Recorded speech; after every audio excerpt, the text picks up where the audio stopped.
जय माता दी। नारद जी आगे कहते हैं, हे विशांपते, राजा तालध्वज के ये पूछने पर मैंने अपने मन में सम्यक प्रकार से विचार करके उनसे कहा, हे राजन, मैं निश्चित रूप से नहीं जानती कि मैं किसकी कन्या हूँ, मेरे माता पिता कौन हैं और मुझे इस सरोवर पर कौन लाया है। अब मैं क्या करूं, कहाँ जाऊं, मेरा कल्याण कैसे हो सकेगा, मैं आश्रयहीन हूँ। हे राजेंद्र, यही बात मैं सोच रही हूँ। हे राजन, दैव ही सर्वोपरि है, इसमें मेरा पौरुष व्यर्थ ही है। हे भोपाल, आप धर्मज्ञ हैं, आप जैसा चाहते हैं वैसा करें। हे राजन, मैं आपके अधीन हूँ, क्योंकि मेरा यहाँ कोई रक्षक नहीं है। ना मेरे पिता हैं, ना माता, ना बंधु बांधव, ना ही मेरा कोई स्थान ही है। मेरे ऐसा कहने पर वे राजा तालध्वज कामासक्त हो उठे और मुझ विशाल नयनों वाली की ओर दृष्टि डालकर उन्होंने अपने सेवकों से इस प्रकार कहा, तुम लोग इस सुंदर स्त्री के आरोहण के लिए रेशमी वस्त्र से आवेशित एक मनोहर पालकी ले आओ, जिसे ढोने वाले 4 पुरुष हों, उनमें कोमल आस्तरण बिछा हो, वह मोतियों की झालरों से सुशोभित हो, वह सोने की बनी हुई हो, चौकोर हो तथा पर्याप्त विशाल हो।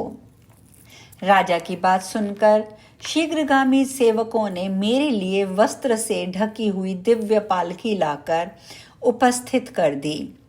उन राजा तालध्वज का प्रिय कार्य करने की इच्छा से मैं उस पालकी पर आरूढ़ हो गया। मुझे अपने भवन में ले जाकर राजा तालध्वज अत्यंत प्रसन्न हुए। किसी शुभ लग्न तथा उत्तम दिन में राजा ने वैवाहिक विधि विधान से अग्नि के साक्ष्य में मेरे साथ विवाह कर लिया। उस समय मैं उनके लिए प्राणों से भी बढ़कर प्रिय हो गया। उन्होंने मेरा नाम सौभाग्य सुंदरी ऐसा रख दिया। काम शास्त्र अनुकूल अनेक प्रकार के भोग विलासों के द्वारा मेरे साथ रमण करते हुए राजा को आनंद मिलता था। राज्य के कार्यों को छोड़कर वे दिन रात मेरे साथ क्रीड़ारत रहते थे। काम कला में आसक्त उन राजा को समय बीतने का भी बोध नहीं रहता था। मनोहर उद्यानों, बावलियों, सुंदर महलों, अट्टालिकाओं, श्रेष्ठ पर्वतों, उत्तम जलाशयों तथा रमणीक कानन में विहार करते हुए मधुपान से उन्मत्त वे राजा समस्त कार्य छोड़कर मेरे अधीन हो गए। हे व्यास जी, उनमें मेरी भी पूर्ण आसक्ति हो गई। मैं क्रीड़ा रस के वशीभूत हो गया। मुझे अपने पूर्व पुरुष शरीर तथा मुनि जन्म का भी स्मरण नहीं रहा।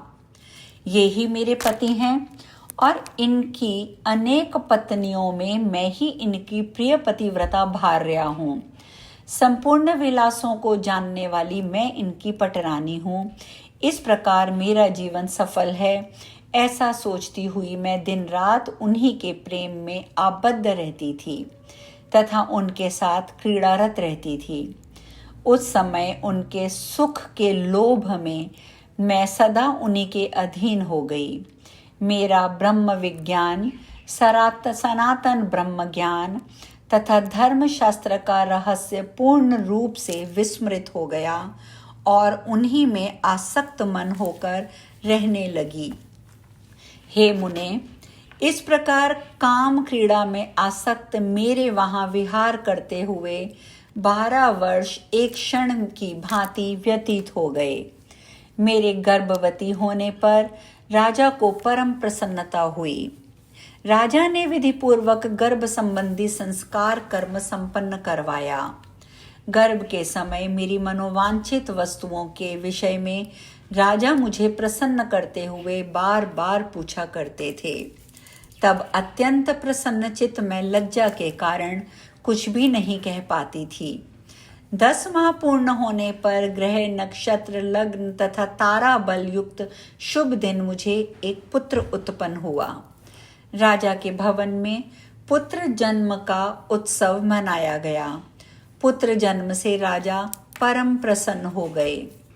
जनना शौच समाप्त होने पर पुत्र का दर्शन करके राजा को असीम प्रसन्नता हुई। हे परंतप, अब मैं राजा तालध्वज की अत्यंत प्रिय भार्या हो गई। 2 वर्ष के अनंतर मैंने पुनः गर्भ धारण किया।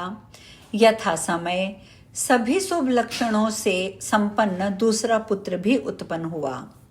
तदंतर ब्राह्मणों का आदेश पाकर राजा ने इस पुत्र का नाम सुधनवा तथा बड़े पुत्र का नाम वीरवर्मा रखा। इस प्रकार मैंने राजा के मनुकूल 12 पुत्र उत्पन्न किए। मैं मोह के वशीभूत होकर उनके लालन पालन में प्रेम पूर्वक रहने लगा। इसके बाद समय समय पर मेरे परम रूपवान 8 पुत्र और उत्पन्न हुए। इससे सुख का साधन भूत मेरा गृहस्थ जीवन सर्वथा पूर्ण हो गया। राजा ने समय अनुसार उचित रूप से उनका विवाह कर दिया। इस प्रकार वधुओं तथा पुत्रों से युक्त मेरा परिवार बहुत बड़ा हो गया। फिर मेरे पौत्र उत्पन्न हुए जो खेल कूद में मग्न रहते थे और अनेक प्रकार की बाल क्रीड़ाओं से मेरे मोह को बढ़ाते रहते थे।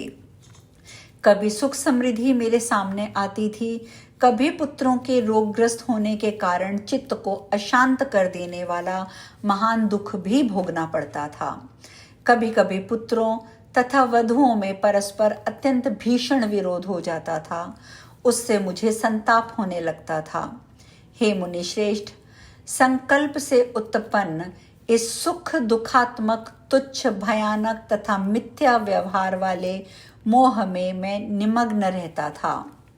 मेरा पूर्वकालिक विज्ञान विस्मृत हो गया तथा शास्त्र ज्ञान भी समाप्त हो गया। स्त्री भाव में होकर मैं घर के कार्यों में सदा ही व्यस्त रहता था।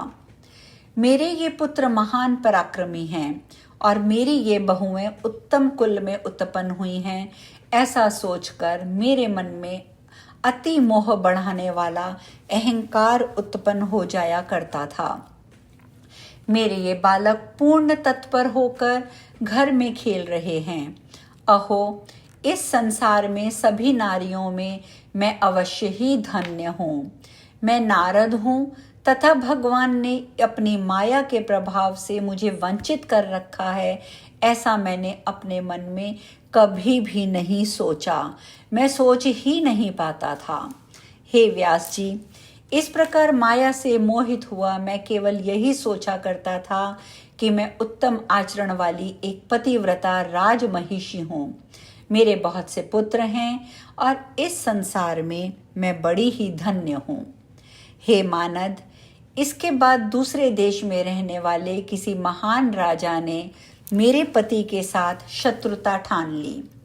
वह हाथियों रथों से अपनी सेना सुसज्जित करके कान्यकुब्ज नगर में आ गया और युद्ध के विषय में सोचने लगा। उस राजा ने अपनी सेना के साथ मेरा नगर घेर लिया। तब मेरे पुत्र तथा पौत्र भी नगर के बाहर निकल पड़े। मेरे उन पुत्र पौत्रों ने उस राजा के साथ भयंकर युद्ध किया। काल योग से मेरे सभी पुत्र संग्राम में शत्रु के द्वारा मार डाले गए। मेरे उन पुत्र पौत्रों ने उस राजा के साथ भयंकर युद्ध किया। काल योग से सभी मृत्यु को प्राप्त हुए। तत्पश्चात राजा तालध्वज हताश होकर युद्ध स्थल से अपने घर आ गए। मैंने सुना कि मेरे सभी पुत्र उस अत्यंत भीषण संग्राम में मृत्यु को प्राप्त हो गए। मेरे पुत्रों तथा पौत्रों का संहार करके वह राजा सेना सहित चला गया। इसके बाद मैं विलाप करता हुआ युद्ध भूमि में जा पहुंचा। हे आयुष्मान, वहां अपने पुत्रों तथा पौत्रों को भूमि पर गिरा हुआ देखकर मैं दुख से अत्यंत पीड़ित होकर शोक सागर में डूब गया तथा इस प्रकार विलाप करने लगा, हाय मेरे पुत्र इस समय कहाँ चले गए। हाय, मुझे इस दुष्ट आत्मा अति बलवान महापापी तथा दुर्लज्ञ देव ने मार डाला। इसी बीच एक परम सुंदर वृद्ध ब्राह्मण का रूप धारण करके मधुसूदन भगवान विष्णु वहां आ पहुंचे। हे वेदज्ञ, सुंदर वस्त्रों से सुशोभित वे मेरे पास आए और युद्ध भूमि में अति विलाप करती हुई मुझ अबला से कहने लगे। अब भगवान विष्णु ने ब्राह्मण के वेश में क्या कहा, ये चर्चा हम कल करेंगे। आज यहीं विश्राम लेंगे। जय माता दी।